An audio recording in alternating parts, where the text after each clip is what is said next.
Radicals. Taking a square root is the reverse process of squaring a number. So if you have a number, say 64, that you want to take the square root of, you're looking for the number that when you square it equals 64. So this means what number squared is equal to 64? And the answer to that, of course, is 8. Because 8 squared equals 64, then the square root of 64 is the same thing as the square root of 8 squared. And remember, we said that squaring and square roots are the opposites, or they undo each other, just like multiply and divide are opposites and add and subtract are opposites. So then we end up, not 6, with 8. So the square root of 64 is that number that when you square it, you'll get the 64. And so the answer is 8 there. Okay, that's what we're talking about when we say take the square root. We're just looking for that number. The number under the radical is called the radicand, and in that example it's a 36. And the complete expression, like this, is called a radical or a radical expression. So we have some properties of square roots that help us to simplify square roots a little bit, and we use them over and over. And one of them is if a and b, which are the numbers under the radical, if they're both positive real numbers, then if we have the square root of a times b, we can break it into two separate square roots, the square root of a times the square root of b. And similarly, if we have a big fraction underneath our square root, we can break it into a radical for the numerator and a radical for the denominator. We can leave it in this initial form here. We can simplify or reduce our fraction.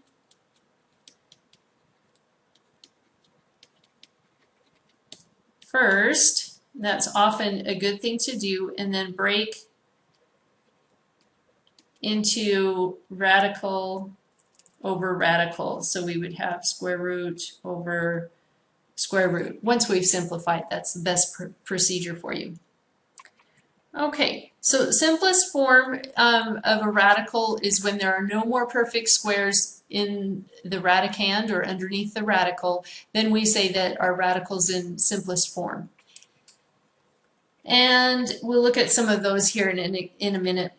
We also have a definition for if we have the square root of -1, and we've seen that before. We're talking about that as being I. So we say we let I equal that square root of -1. And then if we look at that, we have I equals the square root of -1. And if I go ahead and raise both sides to the second power, or square both sides of my equation, then what I end up with on the left is I squared, because it's I times I, and on the right my squared and my square root undo, and I'm left with a -1. So we can also say I squared. If I'm squaring it, then I have a -1. If I have I in the single with a single exponent, then it is the square root of -1. Sometimes we want to convert from radical notation to decimal form if we're working on an application, and you'll see that as a decimal approximation.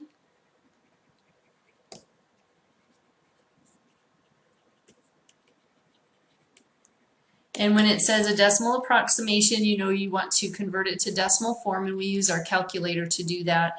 And if it says it wants a reduced radical, then that's probably saying you want to have it in radical notation.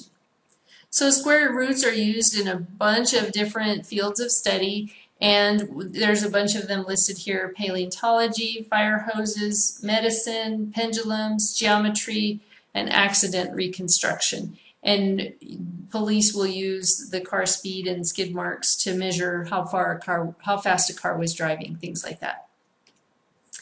Okay. So let's look at some examples and see if we can figure out how to do all these things that I was brushing by earlier. So we have the square root of 40, and we want to simplify the radical. We want to write it in simplified radical and in decimal form, so both ways. And I'll show you one and then I'll come back and show you the other. So the square root of 40, the first thing I do is I'm thinking I want to write it as the square root of any perfect squares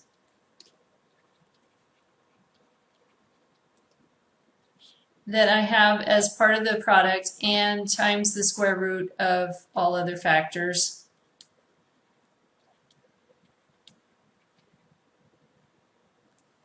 Okay, so the square root of the perfect square parts and then the square root of the other factors. So to do that, I look at the factors of 40. So I think, oh, okay, I know 4 times 10 and any factors you can think of, but we're going to keep factoring it until we get down to primes. So 4 does still have factors, 2 and 2, but 2 is prime, so I can't go farther. And then 10 has factors, 2 and 5. And again, I can't go any farther because 2 is prime. And 5 is also prime. Remember, a number's prime when you can only multiply by that number and 1 to get the prime that you're looking at.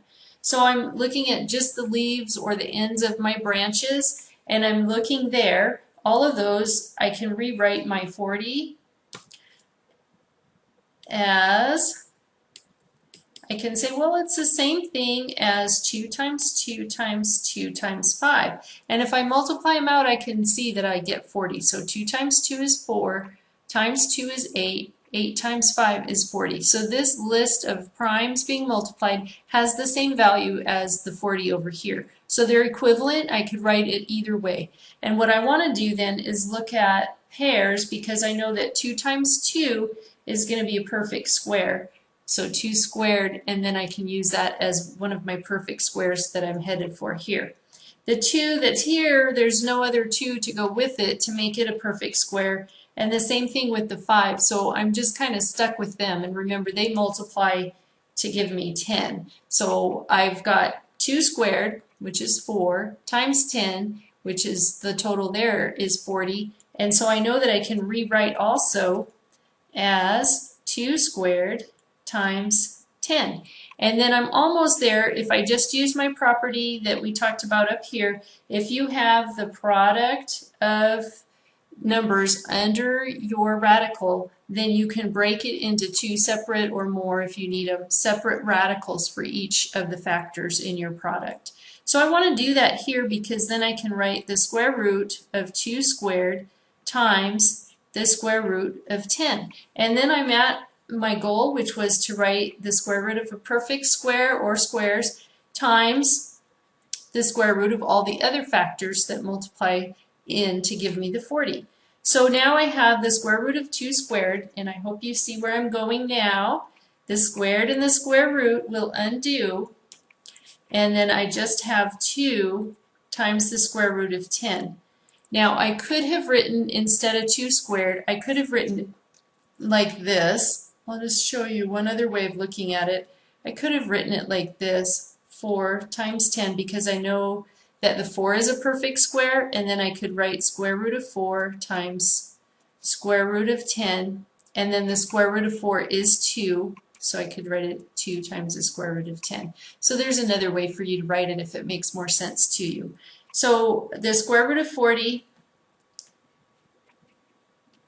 is 2 times the square root of 10. We want to find 2 times the square root of 10 and find a decimal approximation for it. So I have to think about order of operations. I'm going to need to do the square root of 10 first. And on this calculator, I have to type in the 10 and then the square root. So that's the square root of 10. Remember, when the 2 is smashed up next to the square root, it means multiply. So I'll multiply now by 2. And I get 6.3245, and it goes on some other digits. So 6.3245, and it's going on, and we will say round to 3 decimal places. So the third one is a 4 currently, and The 5 is the next digit, so I'm going to write it as 6.325 because the 5 or greater on the next digit makes me have to round it up. So I'll say it's approximately equal 6.325.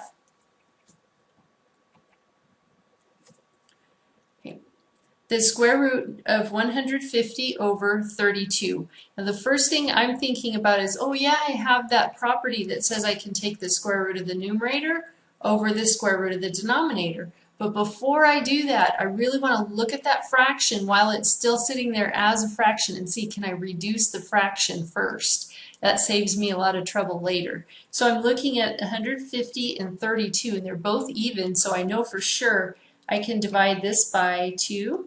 And I can divide the denominator as well by 2. So when I do that, I'm still under the radical, and so I have 150 divided by 2, half of 150, that's 75, and then I have 32 divided by 2, half of 32 is 16. And now I can break it into 2 separate radicals, one for the numerator and one for the denominator. And that was that second rule that I was showing you, right? Oops, wrong direction, right here. So rule number 2. If you have a square root of a fraction, you can break it into the square root of the numerator over the square root of the denominator. So I did that. Now I'm looking the square root of 16. I know that one. So I can just show it really quick. The square root of 16 is the same thing as the square root of 4 squared, and those undo, and I'm left with 4 because 4 times 4 is 16, and it's a perfect square that I happen to know. So I can write that over 4 right now, and then I want to look at that numerator. So I have the square root of 75, and put a little line here to separate my problems. Square root of 75, I'm looking, that's 3 times 25, and 25 is 5 times 5. That's nice. Now I'm looking at my leaves on my tree, and they're not all in line this time, so I want to circle them again so we can see them. And I know if I do 5 times 5, I get 25, and times that other 3 in the circle, I'll get the 75. So that's an equivalent way of looking at the square root of 75. It'll be 3 times 5 times 5. And because that 5 times 5 is a perfect square, I want to think about it 5 squared and then just 3 here. So it'll be square root, I'm going to put the 5 squared first, times 3. And then I want to write it again, square root of 5 squared times square root of 3. There I am, breaking up a product under a radical into 2 separate radicals being multiplied. Remember, that was our first rule from above. And then I'm going to do the squared and the square root undo each other. And I'm left with 5 times the square root of 3. So that's what goes in my numerator, because that was the square root of 75. So now it's 5 times the square root of 3. And that's my simplified form. I'll show you the decimal next. 5 times the square root of 3 over 4. To do that one on my calculator, I'll need to do the square root of 3 first. So I'm going to type in 3, and then that's the square root button. So square root, and then I have to multiply by the 5. So I'm kind of going backwards a bit, but I'm thinking about order of operations. So times 5 equals, and so I have 8.660, and it goes on. And then I have to divide by 4. So divided by 4 equals. And so what I got for that is approximately equal to 2.165. And the next digit is a 0, so that makes my job very easy. So I leave it as 2.165. Square root of negative 108.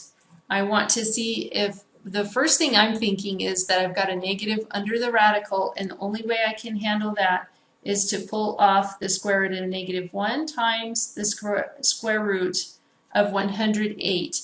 And then remember, the square root of negative 1 becomes an I. And then the square root of 108 I sort of need to take a closer look at. And I'm thinking about the factors. I know 9 times 12 is 108. 4 times 3 2 times 2, and 9, of course, is 3 times 3. So I'm looking at all of my leaves, all the bottom numbers on my factor tree, because when I multiply them all together, I have to get 108. So I don't want to take the 4, the 12, or the 9, because that'll make my product way too big. So you can check it out. 3 times 3 is 9, times 2 is 18, times 2 is 36, times 3 is 108. So those in the red circle all together make the 108. I don't need anything else. Let's change it now to the square root of, so I have this one I'm going to think of as 3 squared because this group is a perfect square, and then this one I'm going to think of as 2 squared, and then this little 3 is kind of left all by itself because there's no other 3 to make it a perfect square. So I have 3 squared times 2 squared times 3, and I want to break them into separate radicals, so I have square root of 3 squared. Too many 3's, I keep wanting to make them all 3's, times square root of 2 squared times square root of 3. So I break it into a separate radical for each factor in my product. And now the square root of 3 squared is going to give me a 3. The square root of 2 squared is going to be a 2. And that last little 3 is stuck. So I have 3 times 2 times the square root of 3, or 6 square root of 3. And that's what I get here, 6 square root of 3. Remember, we still had an I on our problem, so when I write it, I want to write it as 6I square root of 3. Now this one you can't really approximate on your calculator because of the I. You can multiply 6 times the square root of 3 and get a decimal for that part, but you'll still have an I on there. 6I square root of 3, remember I can't do anything about the I, but I can take the square root of 3, so 3, take the square root and multiply by the 6, and I get 10.392. You can see the next digit's a 3, so I'm going to go ahead and leave it as a 2.